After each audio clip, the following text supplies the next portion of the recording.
আসসালামু আলাইকুম। সংবাদে আপনাদের সবাইকে স্বাগতম জানাচ্ছি আমি নুসরাত। শুরুতেই সংবাদ শিরোনাম। বাংলাদেশের সর্বশেষ গুরুত্বপূর্ণ আপডেট সংবাদে আপনাকে স্বাগত। শুরুতেই সংবাদ শিরোনাম, পরে বিস্তারিত।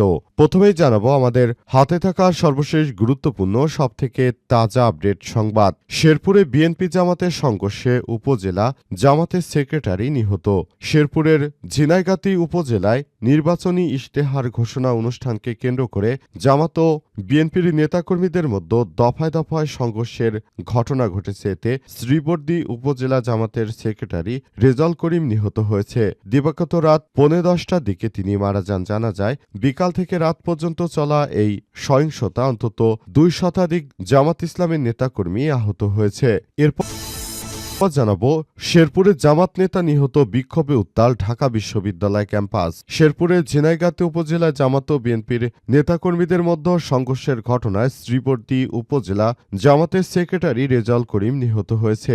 দিবাগত রাত 10:15টার দিকে তিনি মারা যান। এই প্রাণহানির ঘটনায় প্রতিবাদ জানিয়ে রাতেই ঢাকা বিশ্ববিদ্যালয় ক্যাম্পাসে কেন্দ্রীয় ছাত্র সংসদ ডাকসুর নেতৃত্বে বিক্ষোভ মিছিল অনুষ্ঠিত হয়েছে।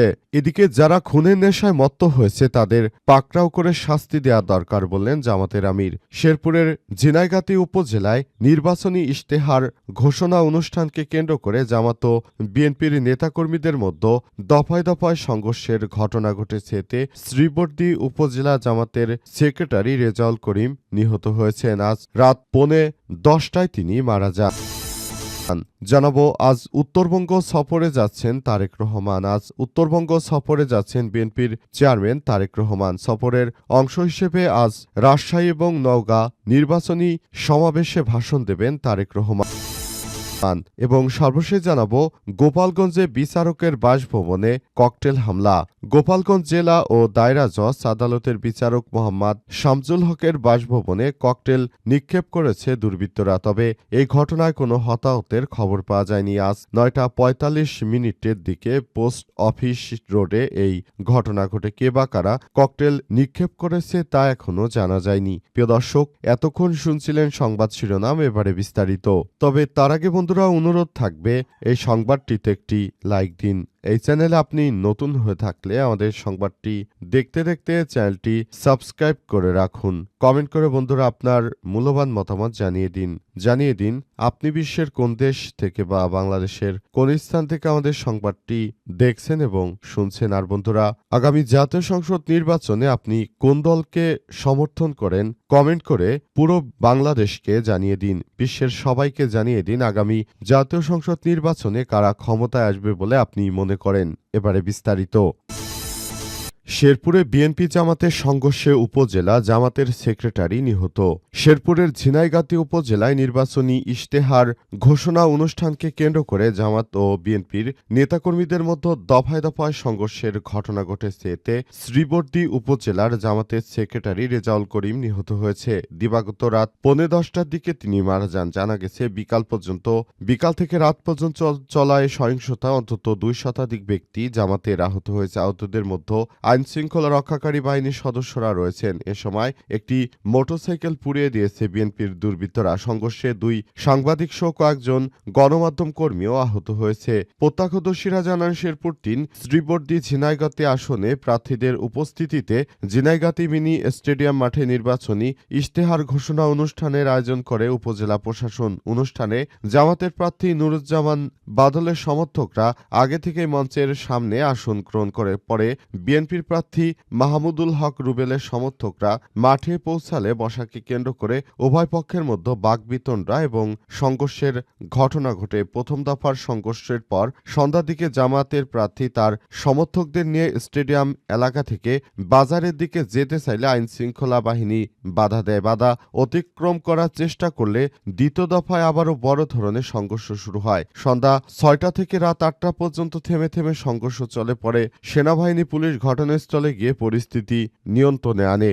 আহত ঝিনাইগাতী উপজেলা স্বাস্থ্য কমপ্লেক্স ও শেরপুর 250 শয্যা বিশিষ্ট জেলা সদর হাসপাতালে ভর্তি করা হয়েছে। গুরুতর আহত কয়েকজনকে ময়মনসিংহ মেডিকেল কলেজ হাসপাতালে ভর্তি করা হয়েছে।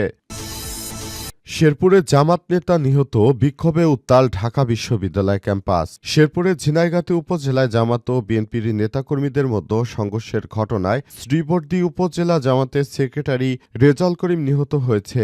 দিবাগত রাত 10:15টার দিকে তিনি মারা যান। এই প্রাণহানির ঘটনায় প্রতিবাদ জানিয়ে রাতেই ঢাকা বিশ্ববিদ্যালয় ঢাবি ক্যাম্পাস ও কেন্দ্রীয় ছাত্র সংসদের ডাকসুর নেতৃত্বে বিক্ষোভ মিছিল অনুষ্ঠিত হয়েছে।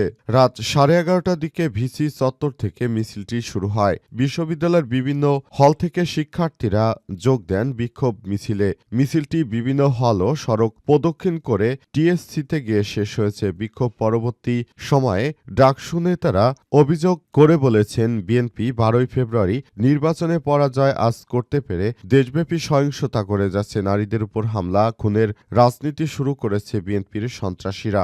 এদের বিরুদ্ধে সবাইকে আরও বেশি সতর্ক এবং সজাগ থাকতে হবে বলে জানানো হয়েছে। অন্তর্বর্তীকালীন সরকারের পক্ষ থেকে বলা হয়েছে যে এই ধরনের খুনের ঘটনা কোনোভাবেই মেনে নেওয়া যাবে না। যারা এই খুনের সঙ্গে জড়িত রয়েছে তাদেরকে যথাযথভাবে গ্রেপ্তার করে তারপর দৃষ্টান্তমূলক শাস্তি নিশ্চিত করতে হবে। সরকারের পক্ষ থেকে সে বিষয়ে গুরুত্ব সহকারে কাজ করা হচ্ছে। যারা এই ধরনের অনাকাঙ্ক্ষিত হত্যাকাণ্ডের ঘটনা ঘটিয়েছে তাদের বিরুদ্ধে প্রশাসনের পক্ষ থেকে সর্বোচ্চ আইনগত ব্যবস্থা গ্রহণ করা হবে। অন্তর্বর্তীকালীন সরকারের প্রধান উপদেষ্টা প্রফেসর ড. মোহাম্মদ ইউনূসের সরকার এই বিষয়টি নিয়ে খুবই আশাবাদ ব্যক্ত করেছে যে দোষীদের খুব দ্রুততম সময়ের মধ্যে শাস্তি নিশ্চিত করতে হবে।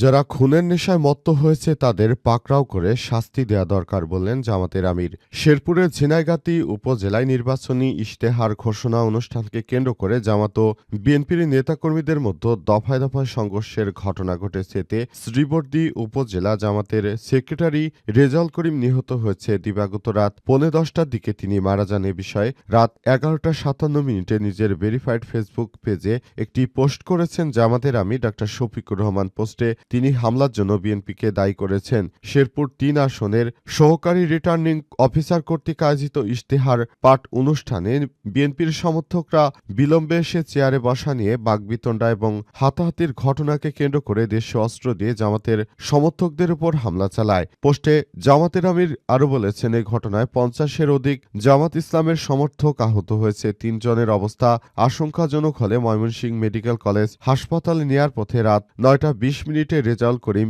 শাহাদাত বরণ করেন। আল্লাহ তাআলা তার শাহাদাত মর্যাদা দিয়ে জান্নাতবাসী করুন, আমিন। এই ঘটনার পর তিনি বলেন, বিএনপির এই দুষ্ট চক্রের বিরুদ্ধে জামাত ইসলামের যে সংগ্রাম সেটি অব্যাহত থাকবে। আমার মনে হয় যারা এই ধরনের হত্যাকাণ্ডের ঘটনা ঘটিয়েছে এদের বিরুদ্ধে সর্বোচ্চ আইনগত ব্যবস্থা গ্রহণ করতে হবে। দেশের মাটিতে এই সন্ত্রাসীদের কোনো ঠাঁই হবে না বলে জানান বাংলাদেশ জামাত ইসলামের আমির ডা. শফিকুর রহমান। তিনি বলেন, নতুন বাংলাদেশ গড়ে তুলতে গিয়ে আমাদের উপর নানাভাবে হয়রানি করার চেষ্টা করছে তারা। এদের জন্য সর্বোচ্চ শাস্তিমূলক ব্যবস্থা গ্রহণ করার ব্যাপারটি আমাদের সবাইকে জানাতে হবে।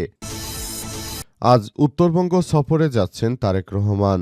দীর্ঘ প্রায় 22 বছর পর দেশের অন্যান্য বিভাগে সমাবেশ করলেও তারেক রহমান এবার উত্তরবঙ্গ সফরে যাচ্ছেন। এর মধ্যে তিনি বগুড়া, পঞ্চগড় সহ রংপুর বিভাগেও তিনি সমাবেশ করবেন বলে জানা গেছে। তারেক রহমানের আগমন উপলক্ষে পুরো উত্তরবঙ্গ নতুন রূপে সেজেছে। তারেক রহমানকে বরণ করে নিতে তার নিজের জেলা প্রস্তুত। তারেক রহমান দীর্ঘ প্রায় 22-23 বছর লন্ডনে পলাতক থাকার পর দেশে ফিরে এসেই তিনি মূলত এখন দেশের বিভিন্ন জায়গায় সফরে যাচ্ছেন এবং আগামীর নতুন বাংলাদেশ গড়ে তোলার জন্য বিএনপির প্রতিশ্রুতি মানুষের সামনে তুলে ধরার চেষ্টা করছেন।